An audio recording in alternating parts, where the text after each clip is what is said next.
You wake up one morning. Your phone has no signal. News channels are silent. You look out the window. People are running away. Some are attacking. Something has happened outside, and you don't know anything. This is not just a movie. Today, I'll explain to you scientifically what would happen if something like this actually occurred in real life. This is not fiction. This is a simulation, and it could feel very real. Zombies in the real world. When we hear zombie, most of us imagine decaying faces and undead armies. But in nature, zombie-like behavior really exists. Have you heard of the cordyceps fungus?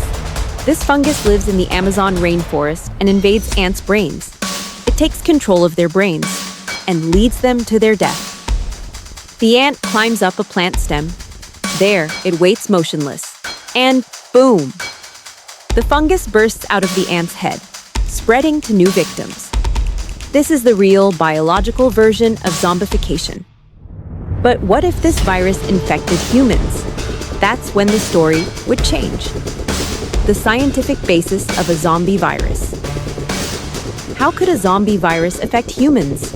Actually, it's not that impossible. Rabies virus affects the brain of the infected person. It makes them aggressive, fearless, and prone to biting. Similarly, the parasite Toxoplasma gondii affects the fear center of mice. They no longer fear cats. In fact, they're attracted to them. This helps the parasite spread. So yes, an organism can take over another creature's brain and change its behavior. Science has observed this many times. The question is, could something like this happen in humans too?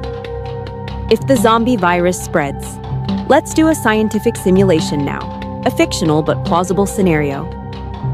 A virus created in a secret lab targets the brain's frontal lobe. Behavioral control breaks down. Fear disappears. Aggression rises. The virus spreads through bites, just like rabies. The first infected, a researcher. Within 48 hours, they bite 6 people. Then those people bite others. In a week, 6,000 people infected. Day 14.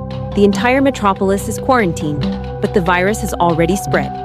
Air travel, subway, concerts. The world becomes an ideal transport system for the zombie virus. After 1 month, 30% of the world's population is infected. Healthcare systems have collapsed. Surviving as an individual, realistic advice. So what would we do in such a situation? The first 72 hours are critical. Hide, run, fight. Experts say, stay away from crowds, secure water and energy supplies, and if possible, set up an underground communication system. So it's not just zombies.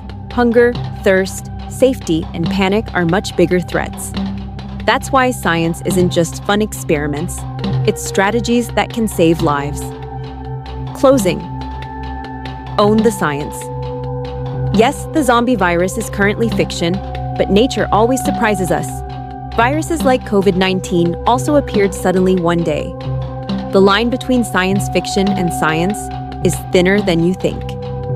If you enjoyed this scientific simulation, subscribe to the Boomistry channel. Because here, we explode curiosity with science. Write in the comments, if the zombie virus were real, what would you do on day 1?